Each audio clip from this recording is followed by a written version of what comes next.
Hello everyone, this is Lou Samoji with blueandgold.com. I'm joined by Andrew Owens and Douglas Farmer after Notre Dame's 50-43 victory. Now this is kind of what we expected prior to the season, that there's going to be shootouts of this nature where Notre Dame has to win in the 40s and in the 30s.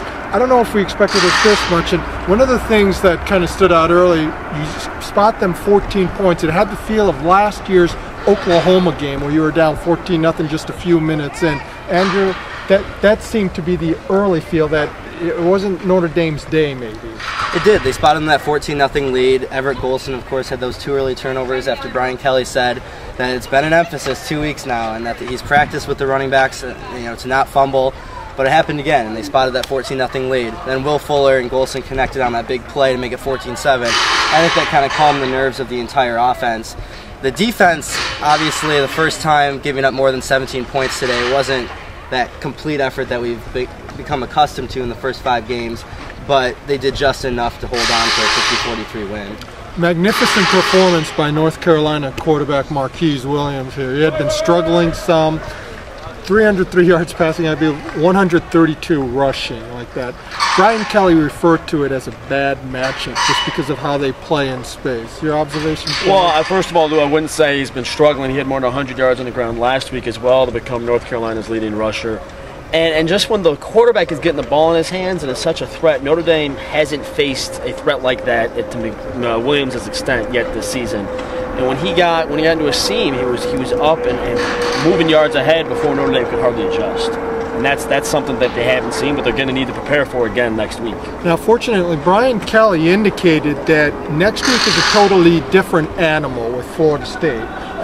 Jameis Winston is not the same as a Marquise Williams. He's going to be pass first emphasis, and then sort of like Everett, if he needs to take off, he'll take off.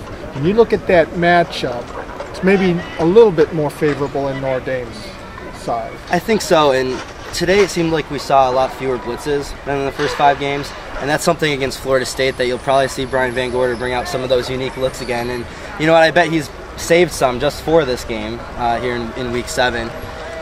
With Cody Riggs, when he went down early on there in the second half, you kind of thought, okay, this is the one guy maybe outside of Golson that they can't lose.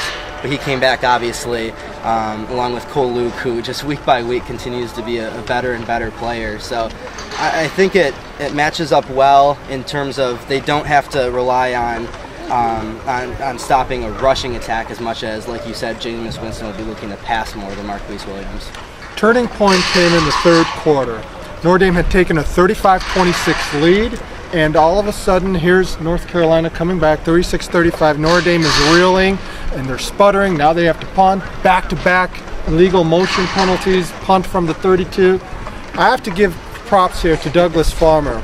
First quarter, second quarter, he said, did you see that? They just nailed our center right there, the long snapper. That should be a penalty. It happened twice. Brian Kelly and company alerted the officiating crew. And what surprised me is Kelly said the officials acknowledged they had seen it earlier and didn't call it. And I was surprised to hear them admit a mistake like that to a coach mid-game. Yes. So you're almost like looking for it. Now, it's been called twice against Notre Dame. Once in 2002 against Stanford and another 2009 against Washington on the goal line stand there. First time I see it in Notre Dame's favor there, but Brian Kelly did alert them to it, and you saw it. Well, the one I saw, and I'll admit, the way the rule is written, if the center has his head up, he's more fair game. And the one I saw, he was still on his way up when they planted him, and it was, you can't emphasize enough how blown up he got. He went back a few yards. So I don't think the one that got called was as severe. But after having seen it a few times, they were going to call it. And as you said, Lou, that was the turning point that saved the Notre Dame drive and allowed it to go down and regain the lead. All week, this was called the perfect trap game, sandwich game, everything. It lived up to it, ideally.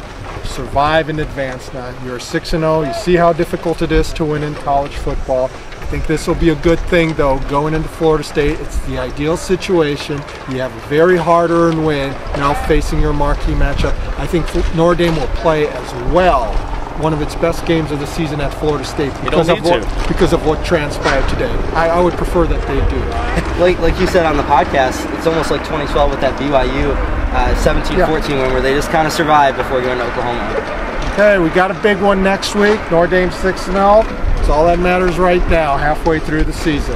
For Douglas Farmer and Andrew Owens, I'm Lou Samoji with BlueandGold.com. We will see you next week.